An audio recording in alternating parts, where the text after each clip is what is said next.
Jangan lupa untuk subscribe dan nyalakan lonceng notifikasinya. Mitigasi bencana gempa di selatan Jakarta menjadi hal krusial dan untuk membahasnya lebih lanjut, kita akan bergabung langsung dengan pemerhati manajemen bencana Prihadi atau yang biasa disapa sebagai Mas Adi. Mas Adi, saya pernah melihat ada jurnal dari Science Report di majalah Natura yang menunjukkan potensi gempa dari sesar Baribis. Seperti apa yang bisa disikapi dari jurnal tersebut, Mas Adi? Ya, ada dua peneliti dari fakultas di ITB, Pak Sriwidiantoro dan juga Pak Supandi dari BMKG menyatakan bahwa mereka berdua melakukan penelitian terkait dengan sesar Baribis. Mereka meletakkan 7 alat Hall seismometer untuk meneliti seberapa besar gerakan sesar Baribis yang ternyata tadi disampaikan oleh Pak Daryono. Itu ada sekitar 5 mm per tahun. Memang agak lama, tapi proses ini kan juga masih harus diantisipasi. Dan penelitian dari Pak Sriwidiantoro ini merupakan penelitian lanjutan sebelumnya di tahun 2018. Kala itu beliau melakukan penelitian bersama Pak Endra Gunawan. Nah, ditemukan pada saat itu penelitiannya adalah tidak lebih besar dari 5, tapi di bawah 3 mm kalau nggak salah per tahun. Nah, di 2016 pun sebenarnya juga sudah ada penelitian terkait dengan sesar Baribis. Ini dari ahli geodesi dari Australia, Kulali namanya. Dia bahkan menyebut bahwa ada sekitar berada di 25 km di selatan Jakarta. Dan ini valid dan disampaikan oleh Pak Hilman dari Badan Riset dan Inovasi Nasional. Sehingga data-data yang dimiliki dan sudah diketahui oleh publik ini mestinya memang disikapi baik oleh kita sebagai masyarakat yang tinggal di selatan Jakarta ataupun juga pemerintah. Tapi yang menjadi soal memang adalah sesar Baribis ini memang mesti harus terus dipelajari karena belum ada garis-garis yang jelas akan melewati di mana saja. Memang ada indikasi melewati sekitar Cipayung, kemudian juga di Ciracas, Pasar Rebo, dan juga Jagakarsa. Tapi ini lagi-lagi masih harus dilakukan penelitian, karena terakhir di Desember 2021, kalau tidak salah, BRIN, itu Badan Riset dan Inovasi Nasional, ingin memetakan sesar Baribis ini. Karena ini untuk melakukan langkah mitigasi ke depannya di tahun 2022, untuk kemudian bagaimana menyikapinya, bagaimana masyarakat di sekitar selatan Jakarta bisa siap siaga untuk menghadapi sesar Baribis ini. Tadi dikatakan berkali-kali di selatan Jakarta, artinya di wilayah bawah Jakarta bagian selatan itu memiliki potensi yang juga cukup berbahaya akibat dengan gempa. Kita akan mengajak Anda pemirsa bagaimana sebenarnya jalur yang dilewati oleh sesar Baribis ini merupakan peta lokasi wilayah Jakarta yang berpotensi memiliki dampak. Dan kalau kita lihat di sini, ini ada garis yang berwarna biru, nampaknya juga ini mengenai Provinsi DKI Jakarta, yakni adalah di kawasan Jakarta Selatan. Bagaimana dampaknya, Mas Adi melihat hal ini? Febri, yang perlu harus kita ketahui bahwa sesar Baribis ini hanya satu dari sekian 295 sesar aktif yang sudah tercatat oleh pemerintah. Di Jawa sendiri, ini ada sesar Cimandiri, sesar Lembang, dan juga sesar Garut, ada satu lagi. Nah, ini memang yang kemudian harus menjadi antisipasi. Tapi kalau soal mitigasi, kita memang punya data. Tapi jangan kemudian menjadi sebuah ketakutan yang luar biasa. Justru awal dari mitigasi itu adalah bagaimana masyarakat bisa mengetahui wilayahnya itu memiliki potensi bencana. Ingat, kita di Indonesia itu beresiko karena memiliki begitu banyak ancaman. Salah satunya Baribis, gunung api, tsunami segala macam. Jadi ketika kita sudah mengetahui daerah kita memiliki potensi bencana, maka yang harus disikapinya adalah bagaimana memitigasinya. Itu. Kalau kita lihat juga, tadi dikatakan juga oleh Mas Hadi bahwa di bagian selatan Jakarta, termasuk di DKI Jakarta, ini ada 4 kecamatan yang cukup ramai penduduk, seperti ada Jagakarsa, Pasar Rebo juga. Jika dilalui oleh sesar Baribis ini, bagaimana mitigasi bencana yang baik terhadap lokasi-lokasi yang sudah rawan ataupun banyak akan penduduknya? Ya, sensitif memang karena diperkirakan ini berpotensi dilalui wilayah yang padat penduduk. Tapi lagi-lagi nggak mungkin kemudian masyarakat mengungsi atau kemudian tidak mungkin juga bangunan-bangunan dirubuhkan atau bagaimana gitu. Jadi ketika masyarakat sudah terlanjur mereka tinggal di wilayah ini, maka mereka mesti harus dilatih untuk melakukan mitigasi bencana, dalam hal ini gempa bumi. Sementara mereka yang belum membangun atau memiliki bangunan di sekitar sesar ini, mereka mesti harus sadar, membangun rumahnya itu harus dengan bangunan tahan gempa. Tapi lagi-lagi, ini masih harus melakukan pendalaman lebih lanjut.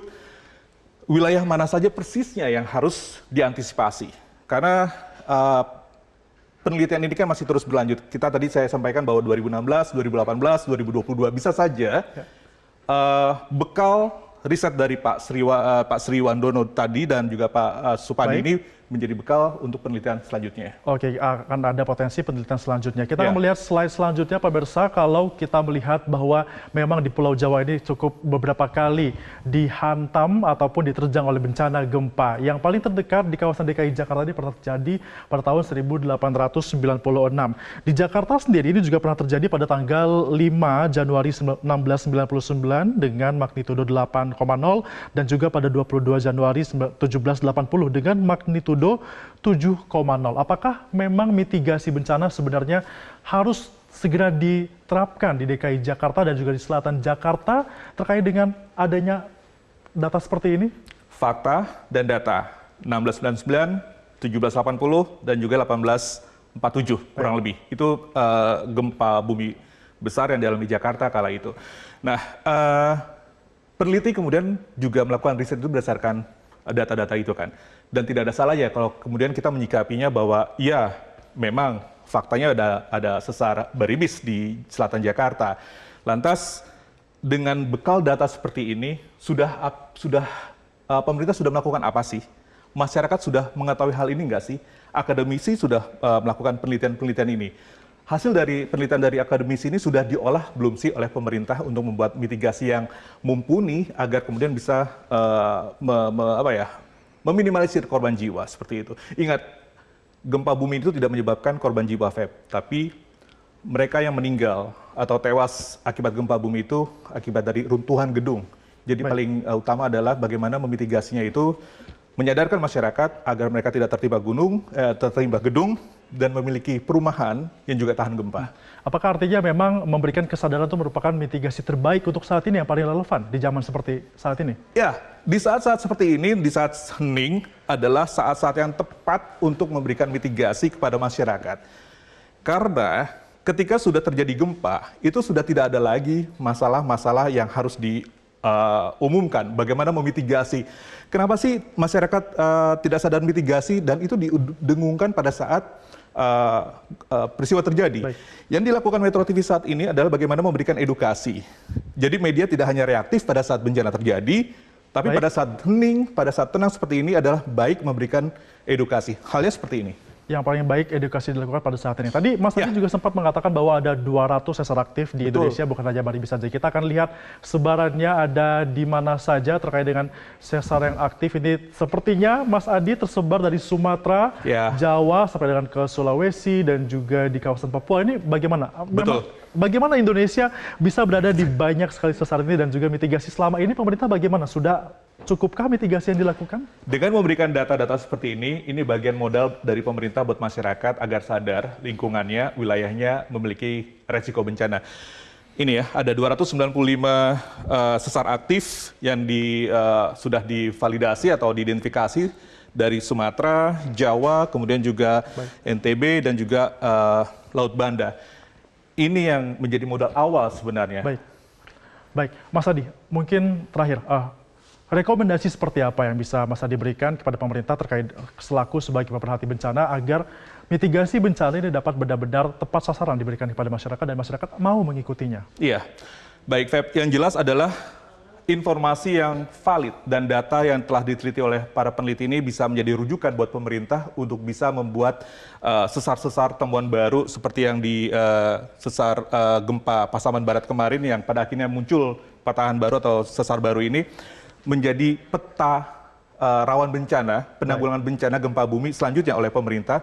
Dan juga kemudian pemerintah membuat sebuah rekomendasi untuk masyarakat yang akan atau ingin tinggal itu bisa memilih apakah tetap tinggal di situ atau membangun sebuah bangunan yang tahan gempa, seperti itu. Akademisi, media, kemudian juga pemerintah, masyarakat sebagai objek dan pelaku, bahkan yang mereka adalah sasaran utama dari korban gempa ini, harus juga memiliki kesadaran. Mereka tinggal di wilayah yang beresiko. Jadi kenali, mereka tinggal di wilayah yang beresiko karena di gunung api, erupsi, tsunami atau bahkan gempa bumi. Dari situlah muncul awareness, muncul sebuah kepedulian sendiri terhadap masyarakat. Ingat, resiko itu harus dikelola agar tidak menjadi bencana.